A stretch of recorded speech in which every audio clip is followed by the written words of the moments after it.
1 second, 2 seconds, 3 seconds, 1 second. I'm just messing, being errant.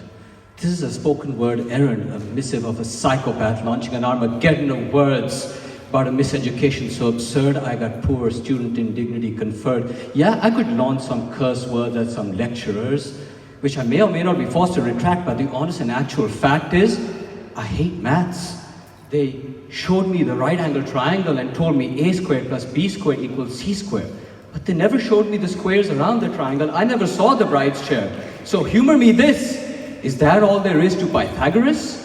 What about his harmonics, his mysticism, the detractus? Congratulations, professor, I'm distracted. And then they tried to teach me calculus, throwing formulae and exams at me till I became vacuous.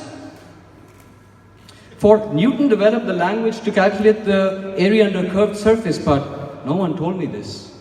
So I escaped from that hell, end up in UCL. Yeah, London is swell with the pungent smell of chronic and funny chanterelles, but I stayed away from the vice and the psychedelics they sell, and instead stayed solitary down in the library with a vodka cranberry in my Mulberry commuter bag. Just shoot it back while I turn the pages in a hurry and the text starts getting blurry. I'm getting worried. I gotta focus to read, take another shot to quell this mental mutiny, and then I see a quote by Newton. He says, "Don't disclose this information or it would cause great damage to the world."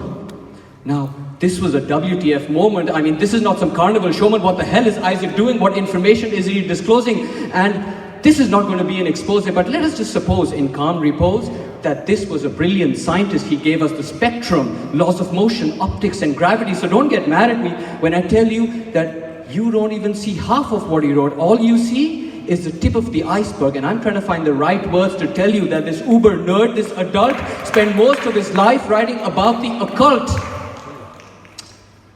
Let's take, for example, his translation of the Emerald Tablet. Let's go to Siena, enter the cathedral. Don't need to look up at the steeple, but down where the feet of the people tread on a mosaic of Moses kneeling before someone more than his equal.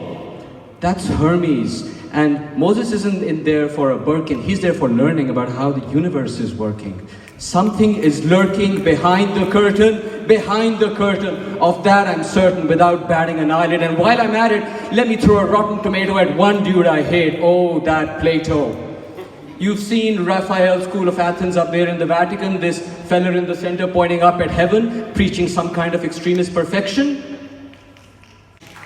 Now here's a reflection. Look for perfect circles, he said. It'll be fun, he said. And though he's dead, the idealism he spread gave us direction in government of the sordid, or the movement of planets in circular orbit, an error of biblical proportions, till fellas like Kepler found elliptical motion. Objection to this perfectionist devilry, this bigotry, still has CERN searching for supersymmetry. Let me call the me in a parallel universe and apprise him that it's no big surprise that particle mass is part of a mass movement to make sure Higgs gets his Nobel Prize. Just lay off, I'm on the side of chaos, and who knows what new discoveries will bring forth. And don't force me to tell you of Lilith, Mithras, John Dee, and ancient Syriac writings. We shall speak of these and other things when kings become philosophers and philosophers become kings.